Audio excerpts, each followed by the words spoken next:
Snipe! I think I'm a little too big. There we go. Anyhow, so yeah, I've been playing this a little bit more. I understand the game a bit better. I'm still learning stuff, but let's go ahead. I want to show you guys a couple things. So let's go into it. In fact, hell, maybe I'll just make this a new player guide. Since I am a semi-new player, but not quite a new player. So, number one, I'll be putting the tier list in. Tier list is kind of controversial. If you hate this tier list, just go ahead, get the Japanese version of the tier list, because the Japanese version, it is a little bit more palatable to the more hardcore-y type players. But that'll be in there. But I want to teach you guys how this game works, and... Actually, I think it's too loud right now. The generalities of... Here we go. What different characters do, etc. So, you're going to go through tutorials and stuff, and that's fine. You know, try to learn what you can from them. But essentially, it's one of those games where you got to keep going, and eventually you unlock everything. And quite possibly I have everything unlocked by now. I'm level 23, but who knows? Maybe I don't. So there are a couple different classes of every character, and some of them cross over. But I'll go over them with you right now. So the characters in this game, they're called children. Let me sort them, actually. You can sort them by what they are. So... we'll go with attack first. Now, typically, your characters in this game...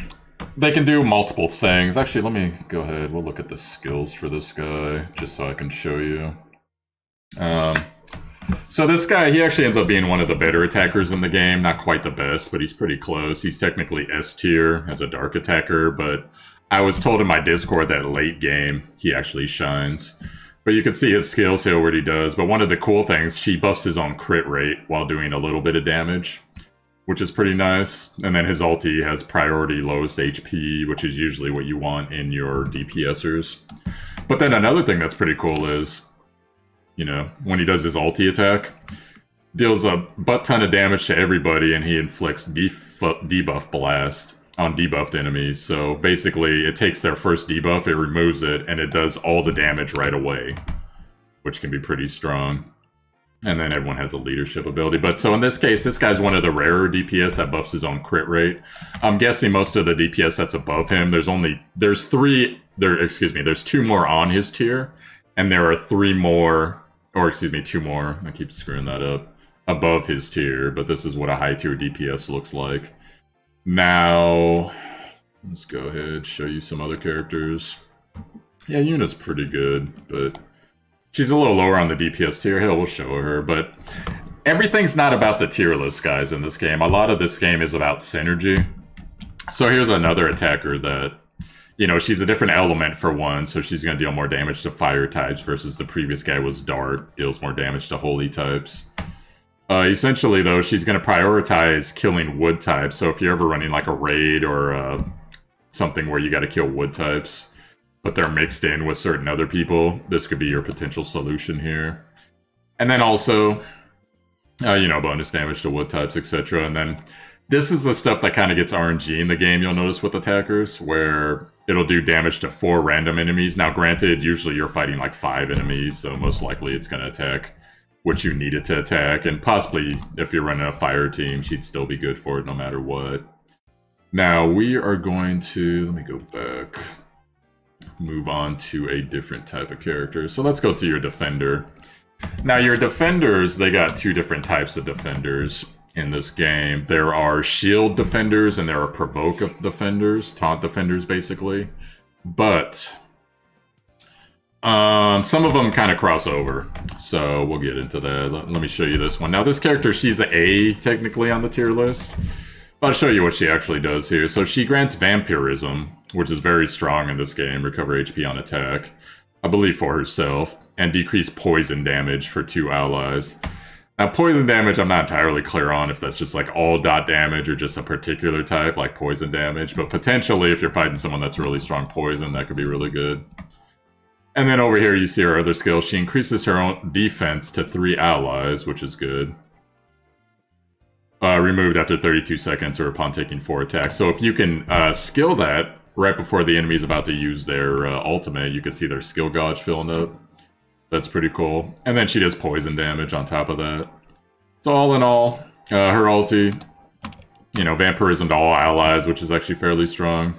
20% HP on attack for 25 seconds. Effect doubled for wood-type allies. So you can see where the synergy game's kind of coming in here. Now, I'm going to show you a tank that's actually above her in the tier list. It's your boy Fake Hat Trick here. He's actually my main tank at the moment. He is technically an A as well, but he's a little bit higher on the A list. He's technically, the last one was considered a shield tank, didn't have a provoke. This is technically classified as a provoke tank. Now, a provoke tank clearly taunts. We'll get into his abilities here. Gain vampirism, HP on attack, 7%. Fairly strong for 12 seconds. Now, his slide skill, because these are... I guess I didn't explain the skills. This is your basic attack, your auto, that's always going to come up. This is the click attack, and this is the slide attack, which means you're taking the mouse and you're sliding it up. Now, on his slide attack, he gains a barrier, absorbs X amount of damage, depending on how high you skilled up. And he also taunts 84% chance for 10 seconds. Now, it is, from what I can tell, it's an AoE taunt, because I notice how the enemy's patterns change whenever he puts it up. So that makes him super strong, because not only is he taunting at a pretty high rate, but he's also puts a barrier up, absorbs a good amount of damage, and then he can vampirism a little bit if you don't need to taunt. Now also his ultimate attack grants a barrier to 3 allies, which is pretty strong, 2500 damage. Priority lowest HP, including caster, which can be really good, 20 seconds. If the caster has the lowest HP, grants barrier to 2 allies, so either 3 allies or the caster and 2 allies makes sense, right? Leadership makes sense if you're on a wood team and you need them to be a little bit tankier. So that's an example between the different tanks in this game. Now let's go ahead. Now there's better tanks, by the way, but I don't have them currently. Excuse me, let's go ahead and sort. We'll go to debuffers. So there are a bunch of debuffers in this game. Some of them cross over. Let me show you first of all. Okay, so this is a good example. This guy's actually on a S tier. A mid S tier, not high S tier. So we'll get into his skills here. I got 2 of them, by the way, so I've uncapped his skills, but I'll go into that in another video. Auto attack, it does basic stuff. This one inflicts weak point defense, minus 14.8% defense for 8 seconds on a click skill. Very good, but his slide skill, which, by the way, it's the same charge. You can choose to click or slide. Slide's more powerful usually, though. Deals more damage to 2 enemies. I believe when you use a slide skill, though, the cooldown just comes back slower is how I think it works. Priority water, so since he is wood, he's going to deal more damage to water. And then 576 ignored defense on his damage, as well as weak point defense minus 18.8%, which is a little bit stronger, and it lasts for a longer duration. Now, his passive skill here does, 3,000 damage to 3 enemies, lowest HP priority, inflicts poison, 800 damage, that's the way poison works in this game. 800 damage each time a target acts or takes damage, so I guess that makes sense if all poison works like that in this game. So it's a little bit of a unique mechanic, like when I was talking about the tank earlier that reduces poison damage. And removes a buff, so pretty strong. This is a weaken, reduced defense type character. Now, there are also... Let me see if I could find any of them. Yeah, she's actually an example of one. This is a skill gauge abnormal status debuff character. Skill gauge is how long it takes for your skill to charge up. And abnormal status, it depends on the hero, so let's see how that goes.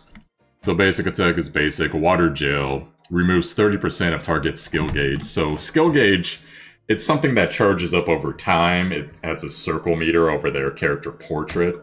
And when it gets to whatever it is, then they can use their skills. Now, in this case, she can actually knock it back a little bit, which is pretty cool. And then By the way, this is an A rank character, guys, on the tier list. So now on her slide skill, 427 damage to 2 enemies, priority highest attack, and for 12 seconds, skill gauge charge speed goes down 25%. So it's not removing a percentage, it's actually removing the actual charge speed, which is fairly strong in this game. Now there's two better, actually 3 better debuffers for skill gauge in this game, but overall she's pretty good still though if you get her, and only the top tier one is a water like she is as well.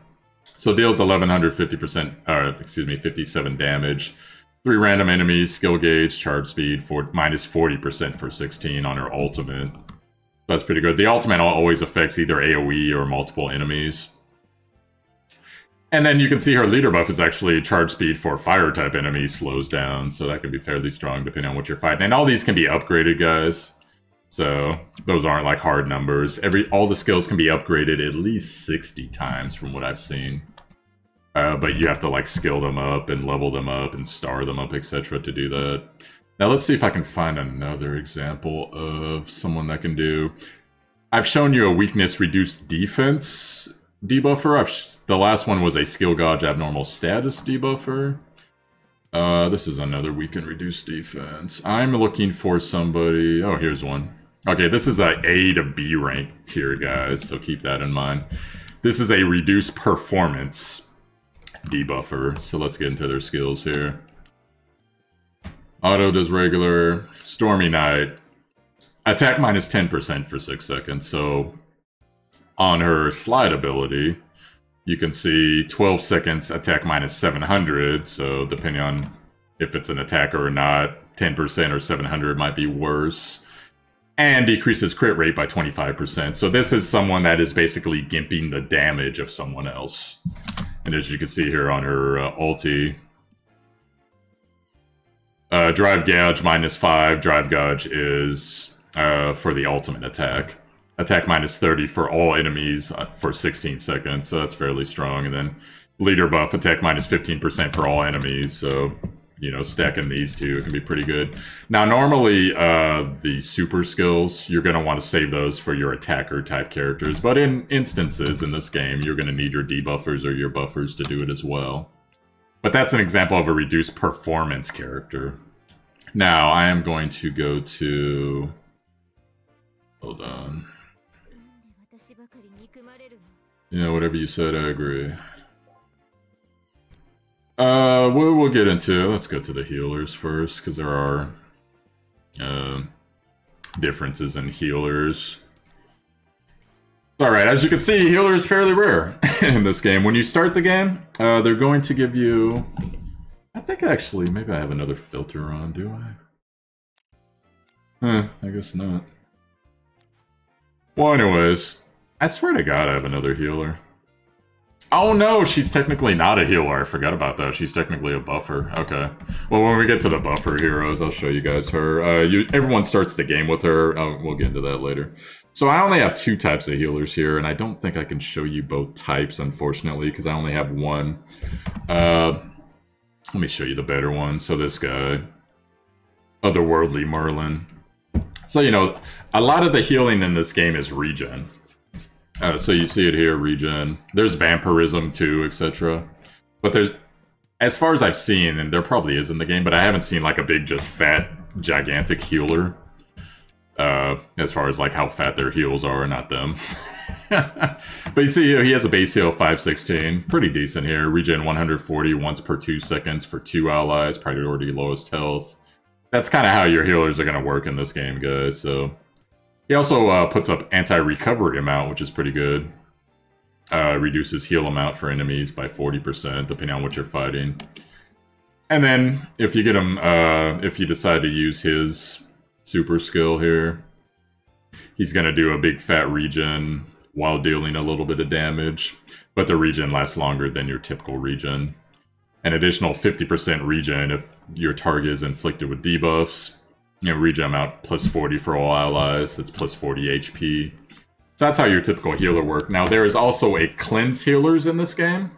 But they're pretty rare. There's only 2 of them in the game, and both of them are actually pretty low, so I'm guessing that they only have usefulness for certain, like, really nasty debuffers, potentially in PvP or raid boss encounters, etc. But that's all I can show you on healers, unfortunately. Right now, so let's go ahead and get to supporters. Now, number 1, I am going to show you the character that everybody gets. You are going to want to run her when you start the game as your main healer. It's this girl right here. Sunny Change. But she technically counts as a buffer. Now, the reason that you run her, she has a good chance on her 2 ability here to charge an ally's skill. Charging the skill basically means that if your skill's at like 20% and it's slowly regenning up, when she does her 2, she has a 60.9% chance to fully charge an ally's skill. Just like that. So that can be pretty strong. It's random though, so depending on who it is, it could be really good or just whatever. But then her slide right here, it grants skill charge rate for 2 turns. This is for and slide skill goes on cooldown -2 seconds to 2 allies, priority highest attack. Really good because your 2 highest attack are going to constantly get their skills off more the more she's in the party. And then also, I'm trying to see where her regen is. Damage 3 random enemies, inflict stun. Yeah, stun for a second or more when attacked, up to 5 seconds out of a 12-second duration. This is actually pretty strong as well. You know, this whole time I thought she had a health regen. I guess she doesn't.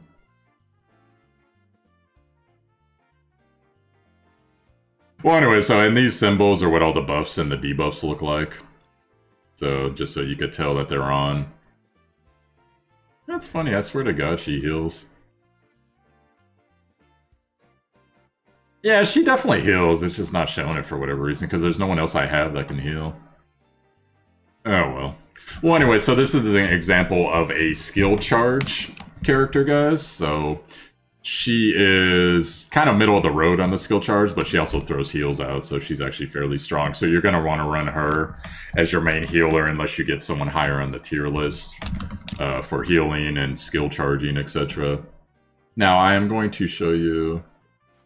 Oh, you know what? I showed you the wrong fucking character. Okay, let me correct this. This character is actually top tier skill charger. This character right here. She doesn't heal. She's my friend list right here, as you can see. Or not my friend list, my character I lend out to friend units. And so that's what I meant. Who I meant before is actually this character, Successful Lita. You are going to want her as your main healer. And I will show you why here. Now, number 1, she grants damage barriers. Absorbs damage before HP is affected for 1 random ally for 8 seconds, so depending on what goes on. I tend to hate the random stuff, but I mean, if it's a buff, it's a buff. That's how it is. Now here's the regen I was talking about. Regen amount plus 33% for all allies, and regen 93% HP once every 2 seconds for 2 allies, priority lowest health. So she's going to be your best base healer early game, unless you happen to get one of the 2 top tier healers in the game. But overall, just a really solid character. Now, she also grants Vampirism, which is pretty good if you feel like using her charge attack. To 2 allies, priority lowest health. That depends, because Vampirism in this game, it's not locked to how much damage a person does. It's just a flat, you see it here, 20% HP on attack.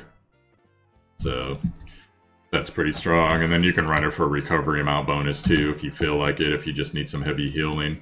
But this is going to be your character. Technically she's a skill gauge buffer, but you can run her as a main healer if you don't get anything better. Now, there are 2 other buffers in this game. Let me find examples of them, then we'll get to them. Actually the first guy, I forgot. I just got this guy yesterday. So this guy, he is actually a damage critical buffer. So it sounds exactly like it is. He's buffing attack damage, 1 random ally, which kind of sucks. That puts him on the A tier, unfortunately.